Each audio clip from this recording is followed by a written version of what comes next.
Muy buenos días, queridos amigos, hermanos que nos ven esta mañana a través de la página de Centro Victoria de Facebook. Estamos agradecidos por el tiempo que usted separa para compartir con nosotros esta mañana una porción de la palabra de Dios en un domingo que para el mundo cristiano es el domingo de resurrección.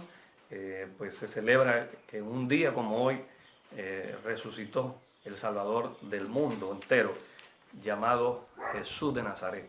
Y esta mañana pues le damos la bienvenida en nombre de Centro Victoria Dolega, toda la congregación que ahí nos acompaña. Queremos saludarle en nombre de ellos, en nombre de mi esposa y en el mío. Reciba la más cordial de las invitaciones a seguirnos en esta página, y a donde esté llegando, donde nos estén mirando, pues sea bienvenido, y esperemos en el nombre de Jesús que lo que hoy podamos compartir sea de bendición para usted, para los suyos y para los que a usted le rodean. Recordándole que usted puede reportarnos su sintonía por ahí, por la página, mandándonos su manito al aire y diciéndonos pues de dónde nos saludan. Nos gustaría saber si tenemos buen audio, si nos escucha bien, haciéndole saber que no manejamos la mejor tecnología. Mi esposa me está ayudando y pues esperamos en el nombre de Jesús que llegue la señal lo más clara posible.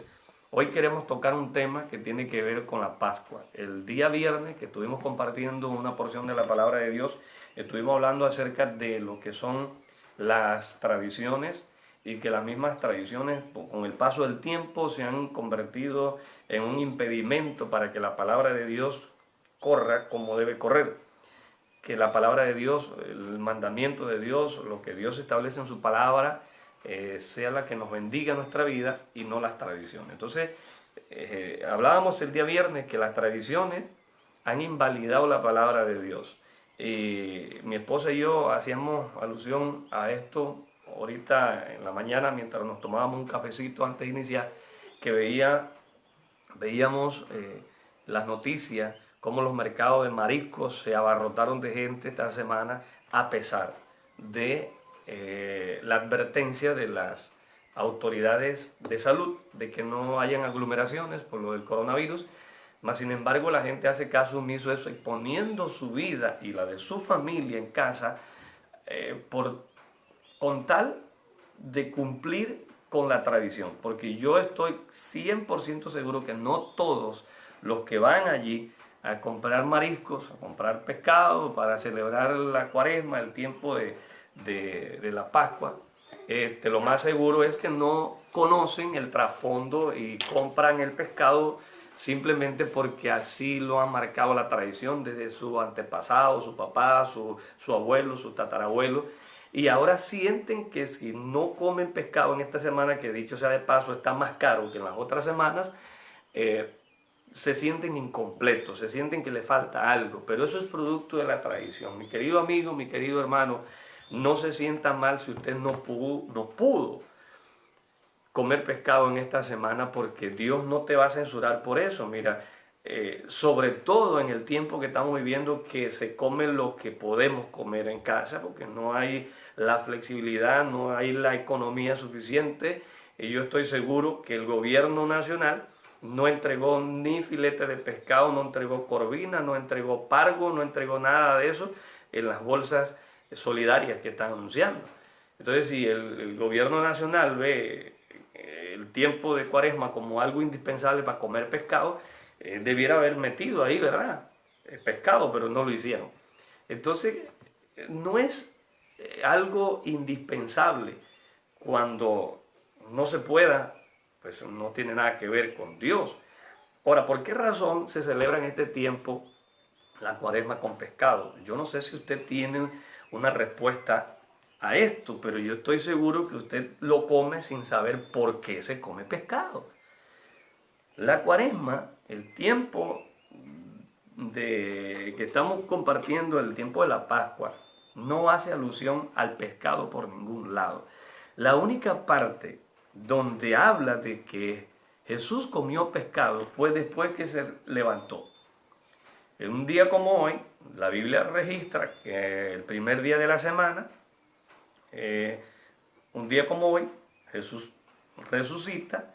Las mujeres, María Magdalena y otras mujeres, fueron al templo, perdón, al sepulcro, y encontraron que la tumba estaba vacía, que la piedra la habían rodado, que la habían quitado. Y Jesús se le aparece a sus discípulos, pregunta la primera aparición que tiene, ya físicamente nuevamente con su cuerpo rejuvenecido, pregunta si tienen algo de comer. Y esa mañana, aparentemente, uno de los discípulos donde estaban comiendo, tenían un pedazo de pescado. Y le dieron a Jesús un pedazo de pescado y un pedazo de un panal de miel de abeja, que ese fue el desayuno que comió Jesús. Supongo que aludiendo a eso, la tradición ahora lo ha llevado de comer pescado, pero no el domingo de resurrección, sino vienen desde hace unas semanas atrás haciéndolo todos los viernes. Es un tiempo de preparación, entre comillas, porque no tiene gran relevancia y usted puede comer frijoles si tiene, puede comer carne si tiene. Ahora, ¿por qué hoy traemos el tema a colación? ¿Por qué la Pascua no se celebra con pescado? La Pascua se celebra con carne.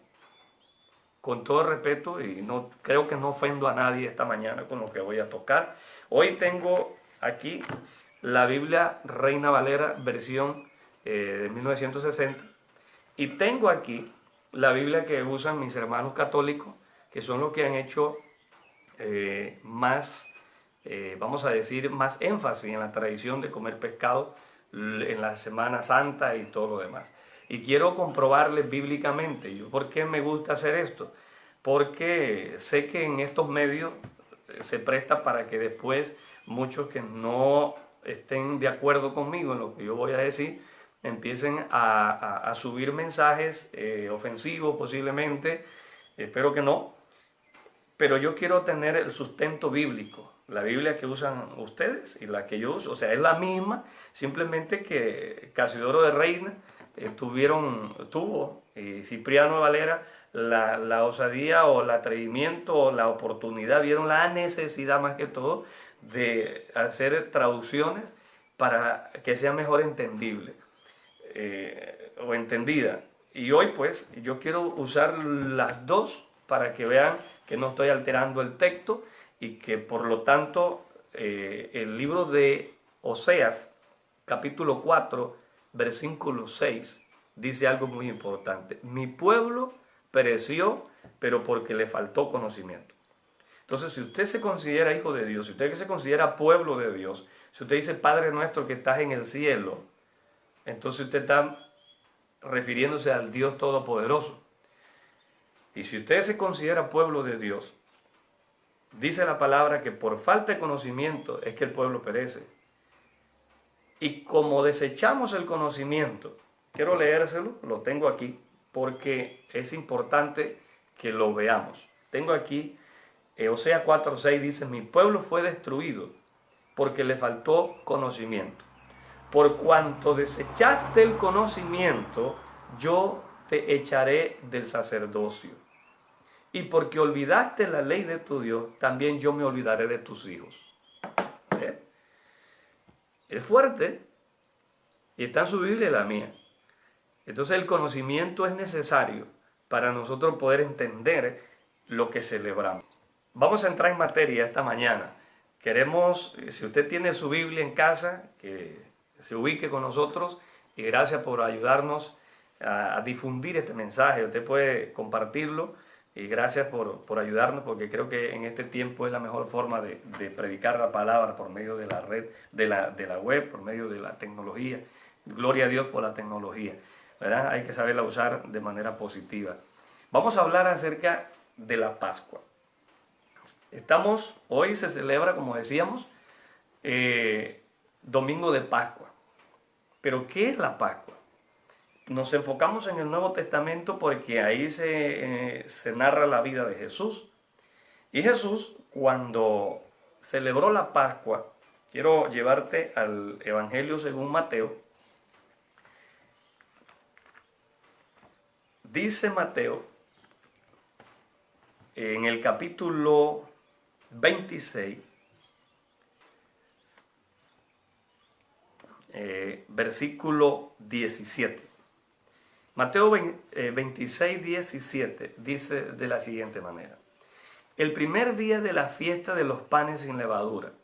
A la fiesta de la Pascua se le conoce también como la fiesta de los panes sin levadura. Ahorita te explicaré por qué. Vinieron los discípulos a Jesús diciéndole: ¿dónde quieres que preparemos para que comas la Pascua?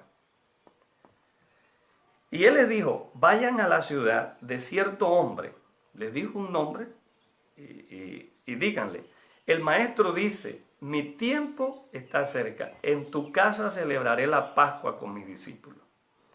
Y los discípulos hicieron como Jesús les mandó y prepararon la Pascua. Prepararon la Pascua. Parece un poco autoritario que Jesús pasara por el pueblo y le dijera: ve, vaya, dígale a fulano de tal que en su casa hoy nosotros vamos a ir a comer. Y Jesús nunca andaba solo. Por lo menos aquí le acompañaban 12 hombres. Entonces parece como un poquito raro que Jesús le dijera a cualquier persona en la comunidad o a un amigo: en tu casa vamos a comer la Pascua y voy con 12 bocas más. Imagínense. Pero eso tenía una explicación. Para poder entender primero qué es la Pascua, para qué se celebraba, cómo se celebraba, qué comida era la Pascua, es necesario irnos al Antiguo Testamento, recordando que Jesús vivió su vida en los evangelios sinópticos, reflejan la vida de Cristo viviendo bajo el tiempo de la ley del Antiguo Testamento. Entonces, todos ellos sabían lo que era la Pascua. Nosotros hoy día, si no miramos la Biblia, no vamos a entender qué es la Pascua. Pero ellos sí lo sabían porque venían compartiéndola año tras año. Y todos los años ya la gente sabía cuándo se celebraba la Pascua. Es como usted y yo que sabemos todos los años cuándo se celebra su cumpleaños. Mi cumpleaños, ya uno sabe y se acerca.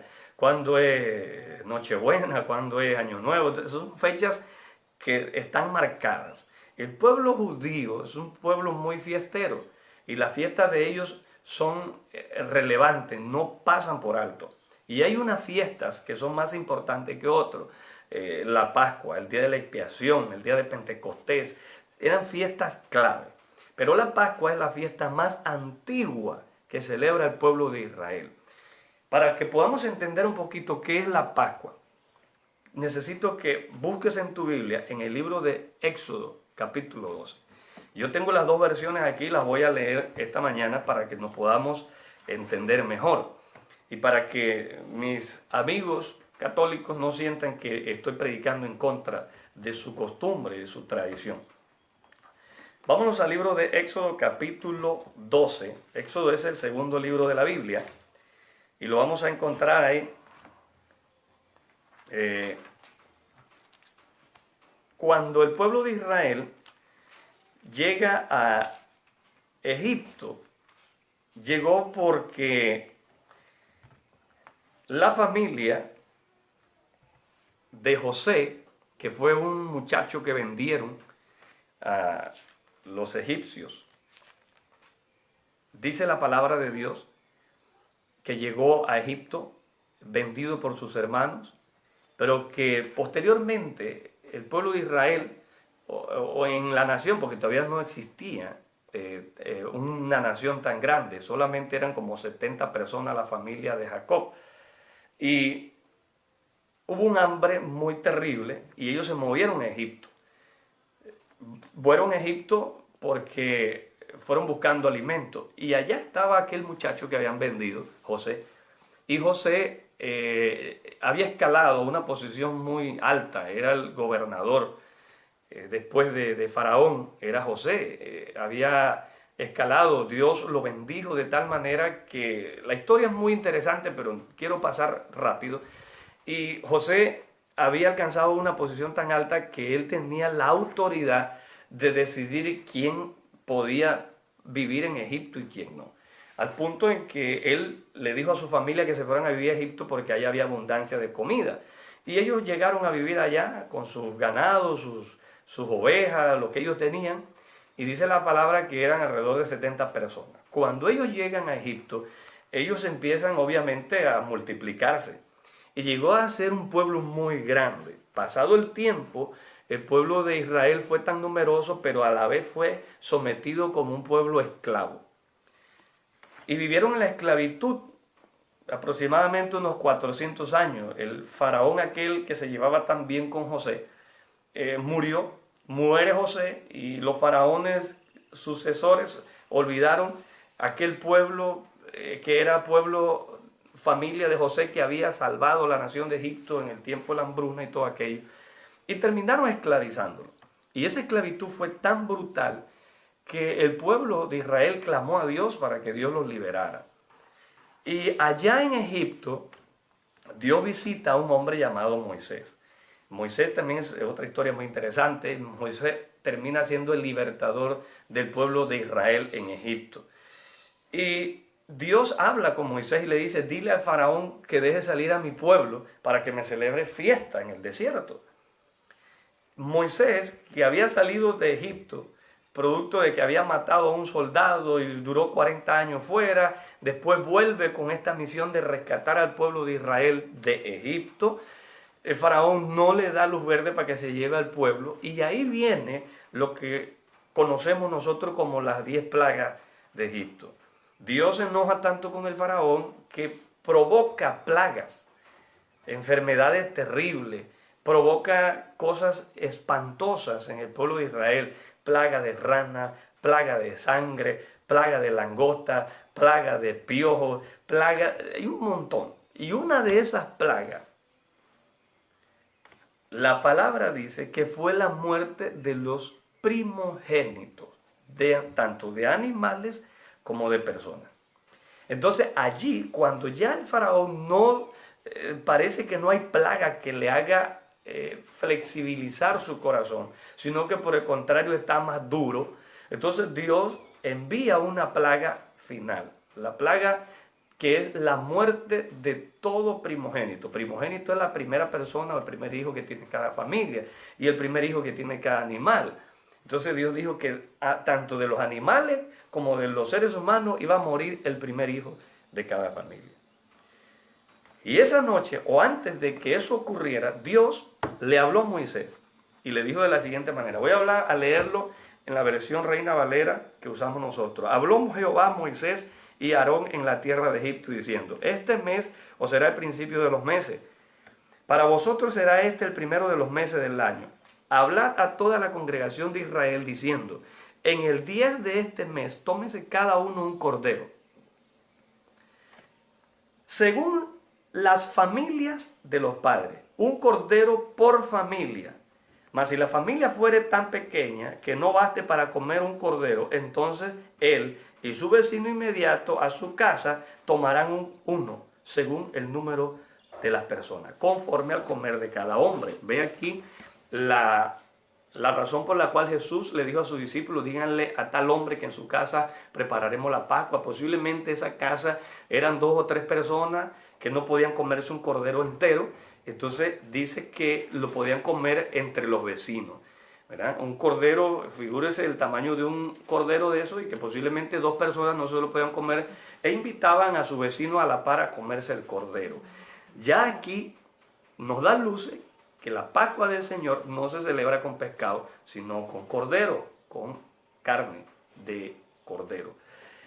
Y dice más adelante: el animal será sin defecto, será de 1 año, será macho, lo tomaréis de las ovejas o de las cabras, y lo guardaréis hasta el día 14, ¿verdad? Del día 10 al día 14. Y lo inmolará toda la congregación del pueblo de Israel entre las 2 tardes. Y tomarán de la sangre y la pondrán en los postes y en el dintel de las casas en los que la han de comer.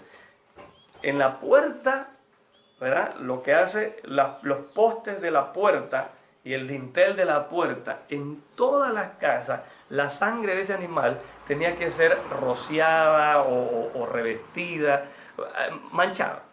Y eso fue la orden que tenían que hacer con la sangre. Y lo pondrán en los 2 postes y en el dintel de las casas en las que lo han de comer. Y aquella noche comerán la carne asada al fuego. y panes sin levadura, con hierbas amargas los comerán. Ninguna cosa comeréis de él cruda, ni cocida en agua. Dijéramos en buen panameño, sancochado, ¿verdad? Ninguna cosa comeréis de él cruda, ni cocida en agua, sino que será asada al fuego, su cabeza con sus pies y sus entrañas. El animal iba completo, pezuña, cabeza, pelo, tripa, dijéramos, para darnos a entender, era completo. Ninguna cosa, estoy en el versículo 10 de Éxodo 12, ninguna cosa dejaréis de él hasta la mañana. Y lo que quedare hasta la mañana, lo quemaréis en el fuego. Y lo comeréis así, ceñido vuestros lomos, o sea, vestidos, vuestro calzado en vuestros pies y vuestro bordón en vuestra mano, y lo comeréis apresuradamente. Es la Pascua de Jehová. Creo que está bastante entendible.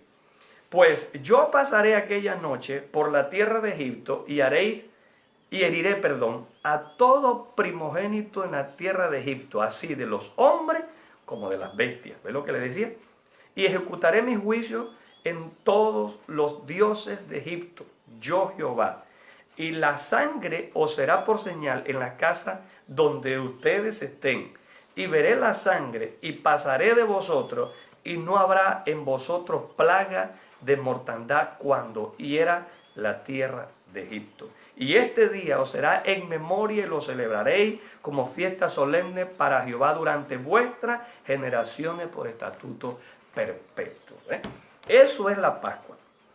La Pascua no es un filete de pescado, mi querido amigo. La Pascua no es una corvina con patacones. La Pascua no es tuna con bacalao.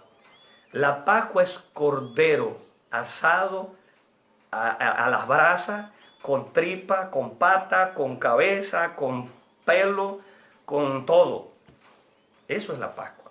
Y cuando los discípulos le dijeron a Jesús, ¿dónde quieres que preparemos la Pascua? Era porque generación tras generación, eso lo habían venido practicando al punto de que ya hasta los niños sabían lo que era la Pascua.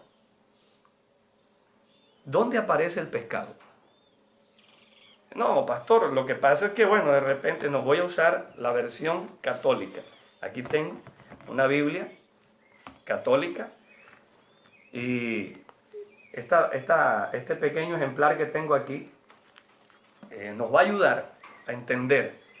Voy a leer Éxodo capítulo 12. ¿Ves si se ve bien ahí? ¿Qué dice ahí? Institución de la Pascua y de los acimos. Ok. ¿Sí? Panes. Ok. Panes sin levadura. Institución de la Pascua y de los panes o acimos. Sin levadura. Panes sin levadura. Estoy en el capítulo 12 del libro de Éxodo, en la Biblia católica. Vamos a ver qué nos dice. Yahvé dijo a Moisés y a Aarón en tierra de Egipto: este mes será para vosotros el comienzo del año, el mes primero del año.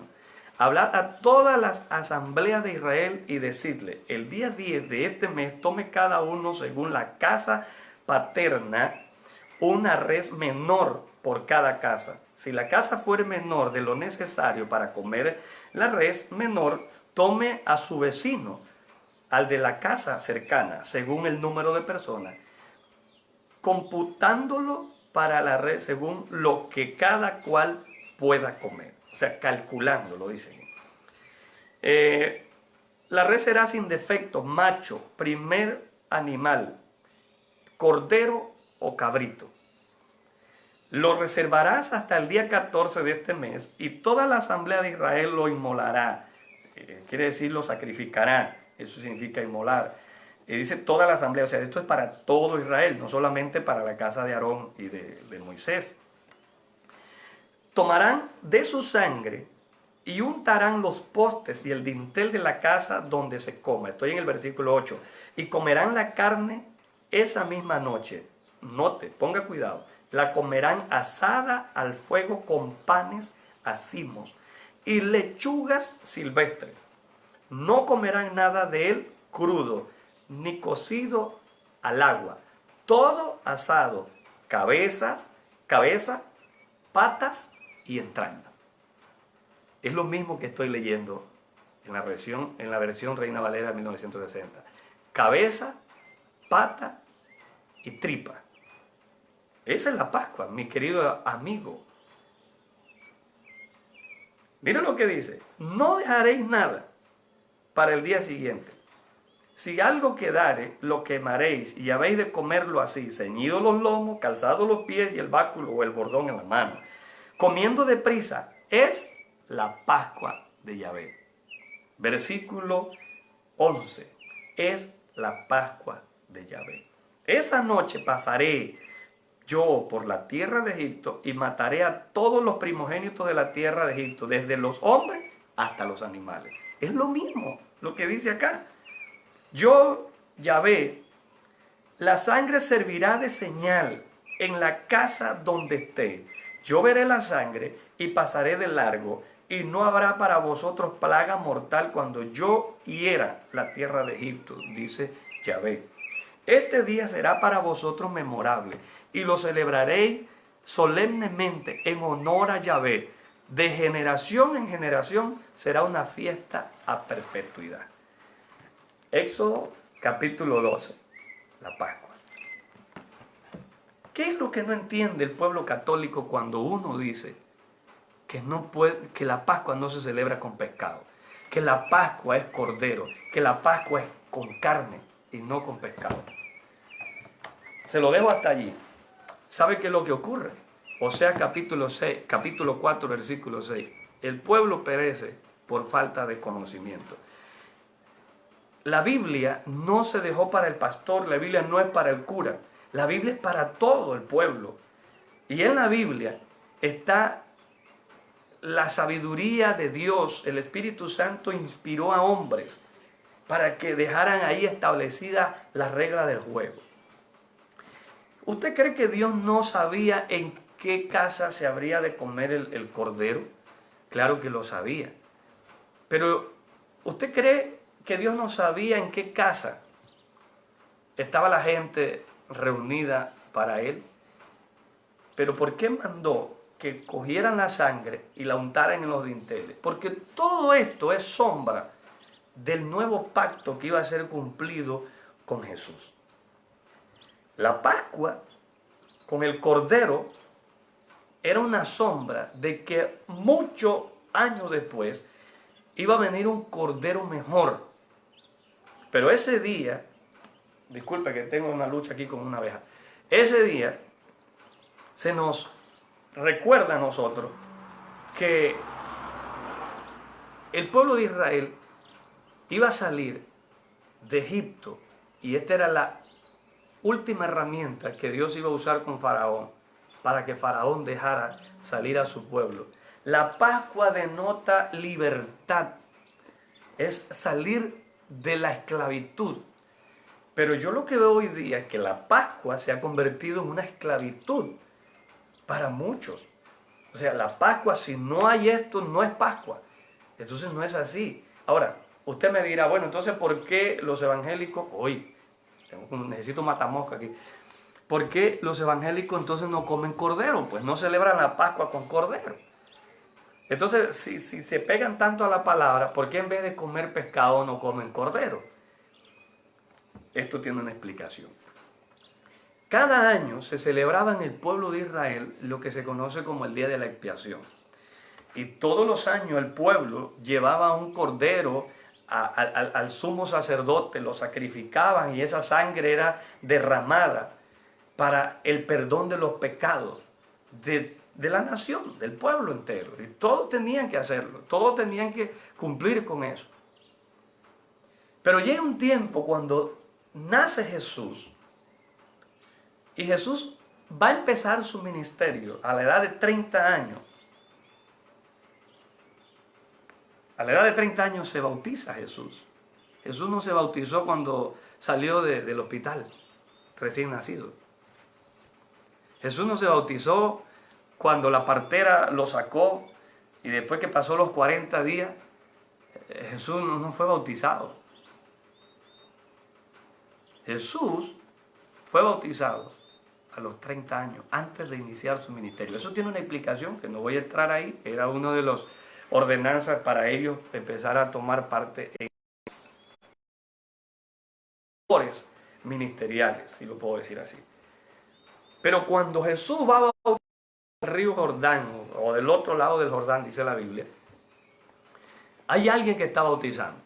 Y este hombre es primo hermano de Jesús. Se llamó Juan el Bautista. Ahora, yo pregunto, cuando Juan el Bautista ve a Jesús que viene entre la gente, el Espíritu Santo le revela algo y le dice que ese es el Cordero de Dios que quita el pecado del mundo. Quiero leérselo. En el libro de Juan, capítulo 1, versículo 29. El siguiente día vio Juan a Jesús que venía a él y dijo: he aquí el Cordero de Dios que quita el pecado del mundo. ¿Ve? Si el pueblo de Israel venía practicando con un cordero año tras año, año tras año, año tras año, ¿por qué Dios ahora va a aceptar a Jesús como el cordero, como un animal para el pecado del mundo? Tiene una razón. El apóstol Pablo lo explica más detalladamente en el libro que le escribe a los hebreos. Y el libro a los hebreos, en el capítulo 10, dice que Dios se cansó de la sangre de los animales, de los corderos, de los machos cabríos y todo este asunto.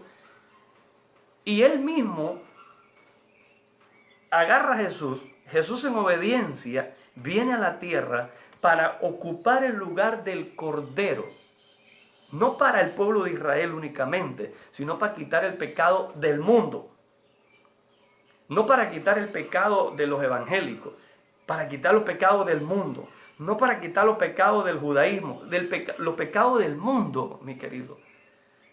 No solamente es de un grupo, Jesús vino para el mundo entero, pero todo aquel que no lo recibe como tal, como el Cordero que quita el pecado. Si Jesús vino para quitar el pecado del mundo y murió como Cordero hace casi 2000 años, ¿qué hacemos nosotros haciendo rituales, conmemorando cosas para el perdón de nuestro pecado? No se puede.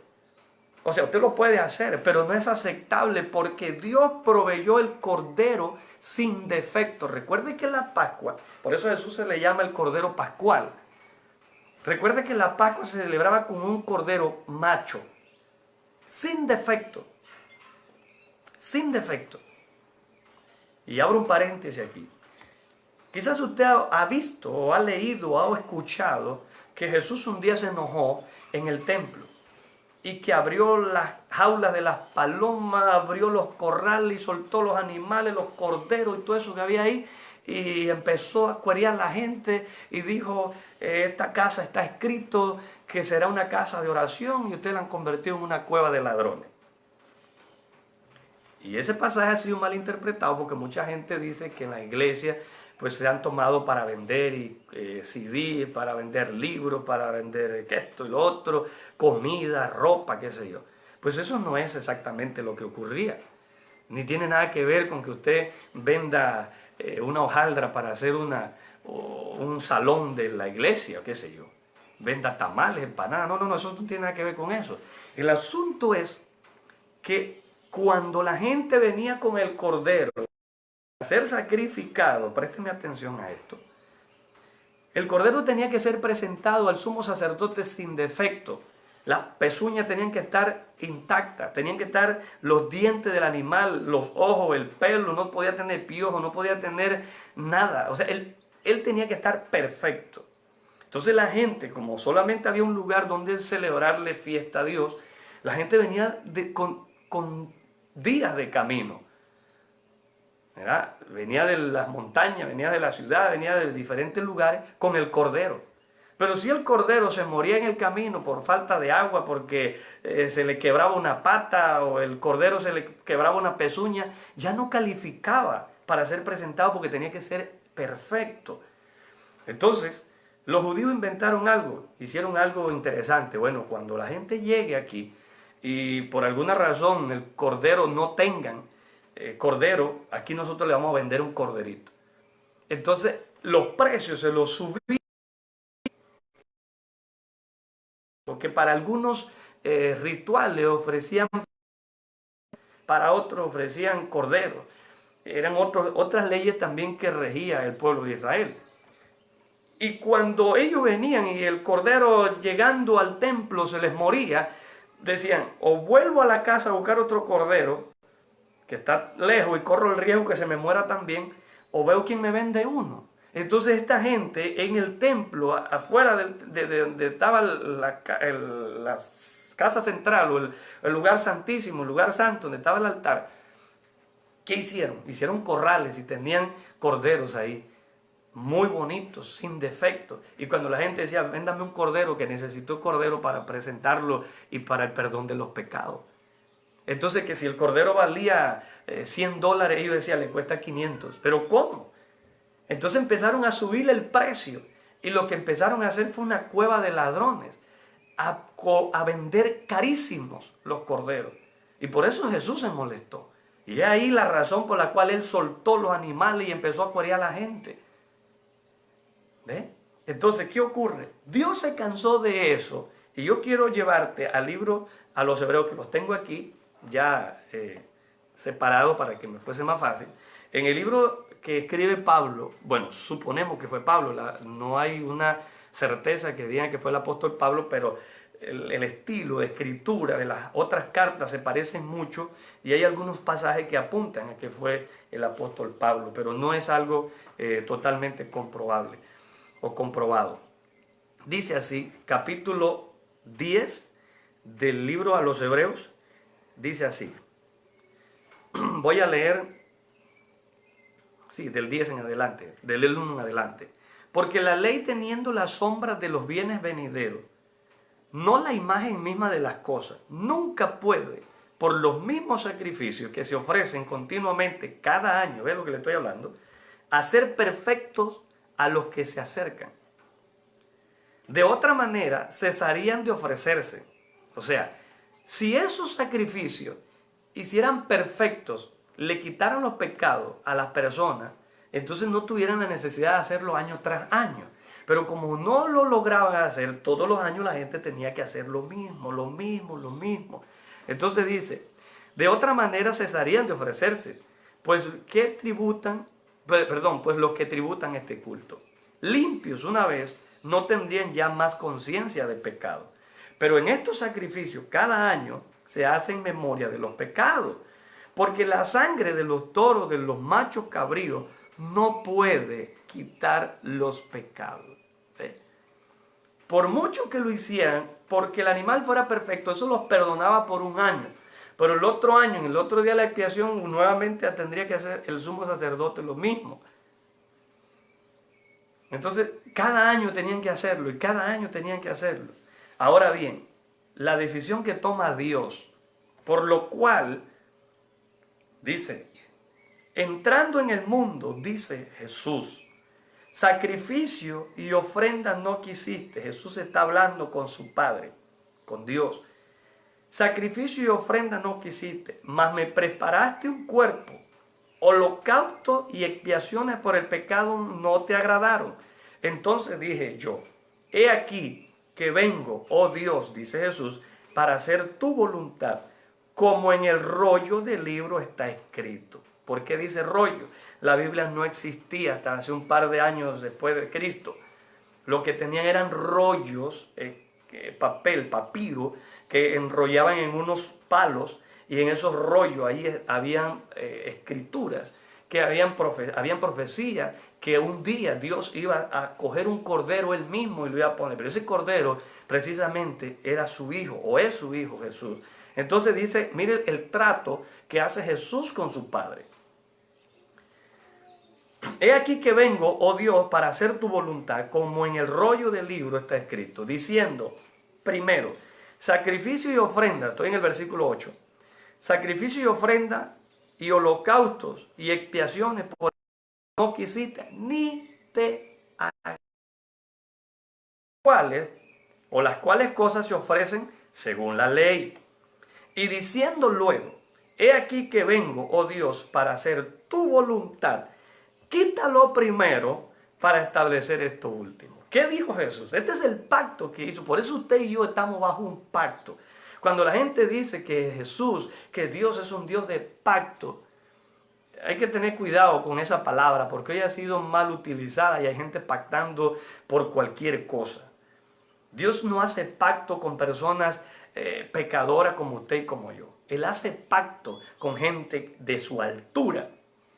Y en la tierra, el único que estaba a su altura fue Jesús de Nazaret. Y por eso Él hizo un pacto con Jesús. Entonces Jesús dice, bueno, si no te agradaron los corderos, ya no quieres más de esa sangre, y me preparas a mí un cuerpo para que yo vaya a la tierra y tome ese lugar, entonces el trato que vamos a hacer es este: quítalo primero para establecer lo segundo.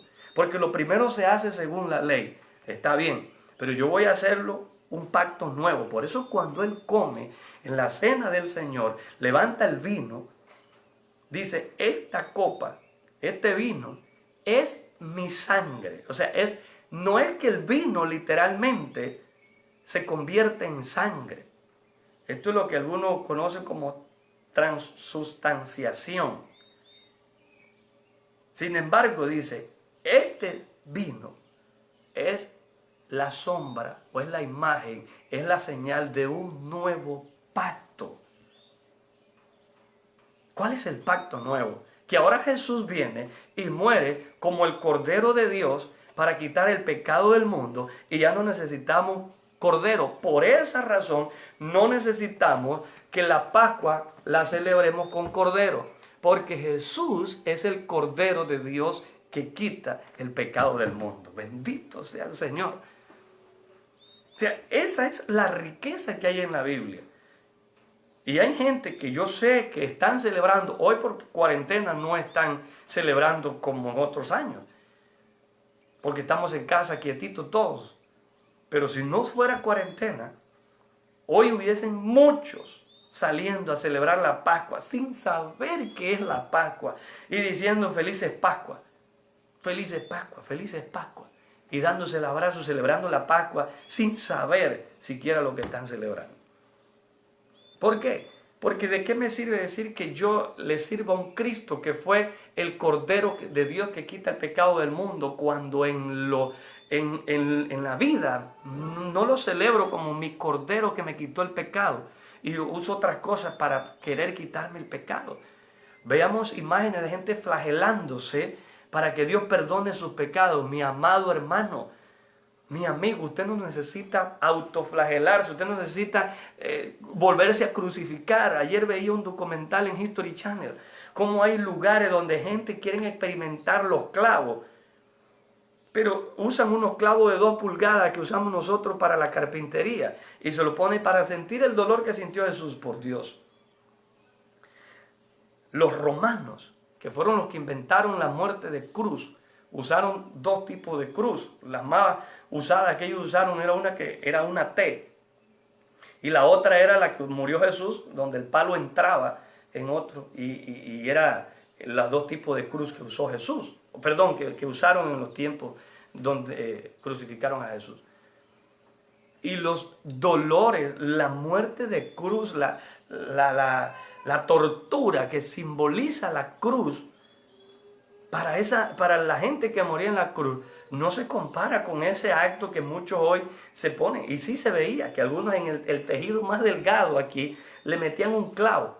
Obviamente usted le pone ese clavo ahí, cuando le dejan caer un martillo, usted ni siente cuando ya cruzó. Después viene un poquito el dolor y todo. Yo me he dado martillazos en el dedo y que me he sacado la sangre y me he golpeado fuertemente. Pero nunca me he metido un clavo en la mano así, en el pie sí. Me ha cruzado el zapato y puedo sentir, pero eso no es comparable con los clavos que le metieron a Jesús. Por eso Tomás dijo, cuando dijeron que Jesús había resucitado, si yo no meto mi dedo en los huecos que le dejó el clavo, yo no creo. Porque aquellos clavos que había en los dedos de los hombres eran clavos grandes. No eran clavos delgaditos de 2 pulgadas. Entonces, la gente se autoflagela, se golpea, caminan horas.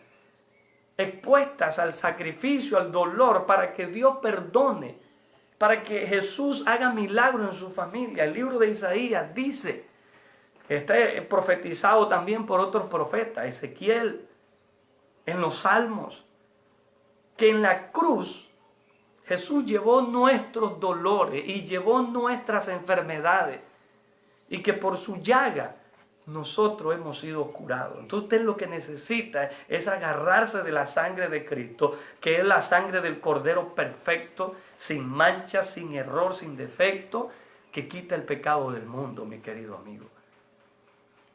Bien, voy finalizando. Hemos usado las dos versiones, la Biblia católica y la Biblia Reina Valera de 1960, que usamos nosotros tradicionalmente en la iglesia protestante. Hay otras versiones, pero esta es la que más comúnmente utilizamos. ¿Por qué nos llaman protestantes? Pareciera que somos nosotros los pleiteros, somos los que protestamos por todo, no es así. Esto tiene un origen. En el año 1500, por allá se levantó un monje católico conocido con el nombre de Martín Lutero. En el año 1517 ocurre algo en la iglesia de Wittenberg, Alemania, un asunto que se conoció como la Reforma. ¿Qué es la Reforma? La Reforma, en aquella época no cualquiera se podía levantar en contra de la iglesia. Y la iglesia era la máxima autoridad. La iglesia tenía la Biblia escrita en el idioma donde el pueblo normal, por decirlo así, no la podía leer. Y se levantó un hombre llamado Martín Lutero que, leyendo la Biblia, encontró por lo menos 90 puntos en lo que la iglesia estaba fallando, la iglesia católica. Y él no es que quería hacer otra religión. De hecho, no se convirtió al cristianismo, al pentecostalismo, como quieran decir, no se convirtió a... No. Lo que él quería era reformar la iglesia católica, pero no lo aceptaron. Escribió 90 puntos, lo que se conocen como las 90 tesis de Martín Lutero. Y al momento que él se rebela contra la iglesia, pagó con su vida. Esa historia es muy interesante. El 30 de octubre de 1517 se celebra lo que se hizo, lo que fue pues la reforma de Martín Lutero. Curiosamente, ese es un día para cantar victoria en el mundo cristiano, porque nosotros no le damos mayor relevancia aparentemente, pero es así. Martín Lutero se atrevió a hablar y se encontró con algunas cosas que no voy a entrar en detalle porque ya el tiempo no me alcanzaría, podríamos hablarlo otro día. La iglesia estaba fallando y él dijo, hay que reformar este asunto, no está bien lo que estamos haciendo, pero pagó con su vida. Entonces surge lo que es la iglesia luterana, o lo que empezaron por ahí. De ahí un sinnúmero de, vamos a decir, se fue desgranando el grupo, y hoy pues nosotros no es que somos luteranos, pero creemos que Martín Lutero tuvo mucha credibilidad en lo que él hizo y se atrevió, y gracias a Dios por hombres como estos que se atrevieron a hablar y a pagar con su vida para que hoy nosotros tengamos la Biblia traducida a un idioma que lo podamos entender. Entonces por eso se nos llama protestante. Entonces ¿qué hizo el mundo? El 31 de octubre que se celebra esto, se celebra el Día de las Brujas. ¿Qué le parece? Entonces, en vez de darle lugar a un hecho histórico que cambió la vida de la humanidad, se le da lugar a las brujas. ¿Qué le parece? Se lo dejo hasta ahí. Por eso que la Biblia dice que en los últimos días ocurriría un fenómeno, que a lo bueno le llamarían malo y a lo malo le llamarían bueno. Interesante. Ahora bien, lo que nosotros celebramos en las iglesias con el pan y el vino no es la cena del Señor literalmente. Jesús, cuando celebra la cena, la Biblia dice que los discípulos le dijeron, ¿dónde quieres que compartamos la Pascua? Jesús dice, en la casa de un señor, así y así, ahí comieron la Pascua. Y cuando estaban comiendo, él empezó a hablar un montón de cosas con sus discípulos. Ahí ocurre lo que es el lavado de los pies, ahí ocurre la confesión de que uno de los que están ahí les va a entregar. Ahí estaba Judas, comió la Pascua, Judas comió el cordero. ¿Cómo lo comieron? Ahí comieron con pezuña, tripa, cabeza, pelo y todo eso era la Pascua. Y después que habían comido, oiga esto, después que habían comido, Jesús toma el pan y toma el vino y empieza a dárselo a sus discípulos después que habían cenado. Está en el libro de Mateo, la institución de la cena del Señor. Ahí está. Entonces, ¿qué es lo que nosotros hacemos? Cuando invitamos a la gente a tomar la cena de pan y vino, no sé cómo lo celebrarán en su iglesia, hay muchas formas de celebrarlo. Algunos lo celebran con vino de uva y galleta, otros lo celebran con pan y jugo. En lo personal, nosotros en la iglesia lo celebramos con pan sin levadura y con vino, porque la Biblia dice que es con vino y pan sin levadura. Entonces así lo hacemos, y no criticamos otra forma que lo hagan, le confieso como lo hacemos nosotros. Y a los niños se les da uva. A los niños de 12 años para abajo le damos uva y le explicamos que el vino que estamos tomando sale de ese fruto. Y ahí le damos una pequeña explicación porque sabemos que ellos van a ser en el futuro los que van a celebrarlo y a conmemorarlo cuando ya nosotros no estemos. Ahora bien, ¿qué es lo que nosotros hacemos? No comemos el cordero, la cena tal, el cordero, porque ya Cristo murió por nosotros y ese es el cordero. Y ya no lo hacemos así. Entonces esa parte la omitimos y no comemos cordero, ni comemos pescado, ni nada de estas cosas como cena, sino que nos centramos en lo que Jesús dijo, que podíamos comer pan y podíamos tomar jugo de uva o vino, lo que usted haga, y lo celebráramos hasta que Él volviera. O sea, la venida del Señor es real. Eso es inminente, dice la palabra. ¿Qué quiere decir inminente? Que no sabemos cuándo va a ocurrir, pero que va a pasar. Aquí está escrito también, lo estuve escudriñando en la Biblia católica, dice que va a haber un rapto de la iglesia. Y ellos nos critican a nosotros porque dicen que estamos locos, qué sé yo. Bueno, eso va a ocurrir. Perdónenme que me enfoque tanto en eso, pero es así. Él dice que no lo dejemos de hacer hasta que Él vuelva, celebrando, recordando aquella noche en que fue entregado. Entonces, mi querido amigo, mi querido hermano, te dejo esta mañana con esta reflexión, un pequeño estudio que hemos hecho acerca de lo que es la Pascua.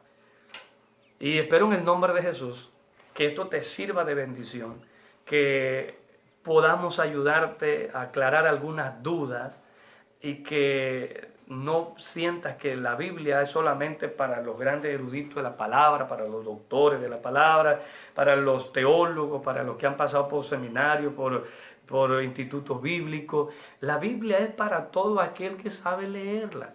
Es el manual de instrucción que Dios dejó para nosotros. Y yo estoy seguro que de ahora en adelante vas a poder reflexionar un poquito mejor en cuanto a lo que es la Pascua. Y si hoy celebramos un domingo de resurrección, un domingo de Pascua, lo celebramos creyendo que el Cordero ya fue crucificado, que no tenemos que sacrificar más nada y que ese Cordero en la cruz del Calvario llevó todas nuestras dolencias, nuestras enfermedades. Ahí llevó nuestro pecado. Dice que en la cruz fue clavada el acta que nos era contraria y que allí nosotros alcanzamos salvación y vida eterna. Te dejo con esto esta mañana y ojalá que te sea de bendición y que tú nos puedas dar esa manito arriba si te bendijo este mensaje. Y si gustarías que te compartiéramos otra enseñanza en la cual quizás no tenga las preguntas ahorita, pero las puedes hacer, nos las puedes hacer a nuestro WhatsApp al 6724-9950 y con mucho gusto podemos estar llevando otro tema que sea de bendición para ti y para tu familia. Dios le bendiga y quiero orar esta mañana antes de despedirnos por todas aquellas personas.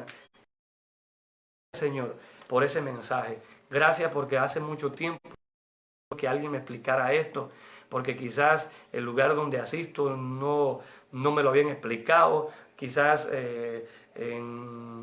cursillos, en seminarios, en catequesis, nadie me lo había explicado y hoy puedo tener una luz de lo que realmente se celebra el día de la Pascua o la Cuaresma o todo esto. Entonces, permíteme orar y creo que la oración más importante que tenemos que hacer es reconocer a ese Cordero Pascual, a Jesucristo, aquel Cordero que Dios mandó para quitar el pecado del mundo. A ese Cordero, ese que tenemos que reconocer como nuestro Señor y Salvador. Y quiero esta mañana invitarte a que repitas esta oración conmigo. Señor Jesús, en esta mañana reconozco que soy pecador. Te pido perdón por mis pecados. Te pido perdón por mi ignorancia religiosa. Te doy gracias por tu palabra. Y quiero pedirte en esta mañana que oigas esta oración. Yo me comprometo, hoy te reconozco como mi único y suficiente Salvador,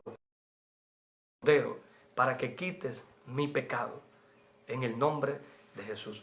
Señor, como el dueño de mi vida, y de ahora en adelante, quiero ser parte de tu, que tú seas Dios. Si ha hecho esta oración sencilla, cuando salgamos del coronavirus, de este tiempo de cuarentena, una iglesia donde congregarte, una iglesia, palabra de Dios donde la pueda ser edificado. Padre eterno, gracias por este día especial que nos regalas. Señor, bendigo la vida de cada persona que nos ha sintonizado esta mañana, por la autoridad que tú nos has dado.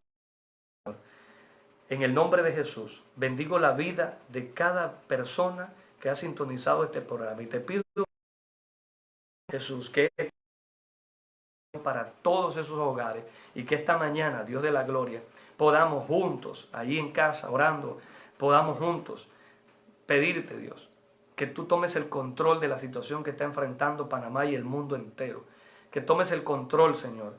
Que en el nombre de Jesús detengas esta pandemia, en el nombre de Jesús, y que pronto podamos volver a abrazar a nuestros seres queridos, podamos visitar a nuestros seres queridos, podamos congregarnos en familia nuevamente y celebrarte fiesta juntos en armonía, como lo establece tu palabra.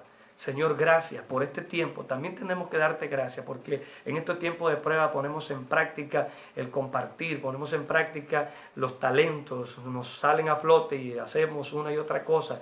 Gracias, Dios, por la prueba que estamos pasando. Tu palabra nos enseña a nosotros que tenemos que darte gracias en medio de la prueba y en medio de la bendición, en medio de la angustia y en medio del tiempo de bonanza, en medio de la prosperidad y en el tiempo de la escasez. Entonces, te damos gracias, Dios. Bendice la vida de cada persona que esta mañana ha visto esta humilde transmisión. Gracias, Dios. Amén y amén.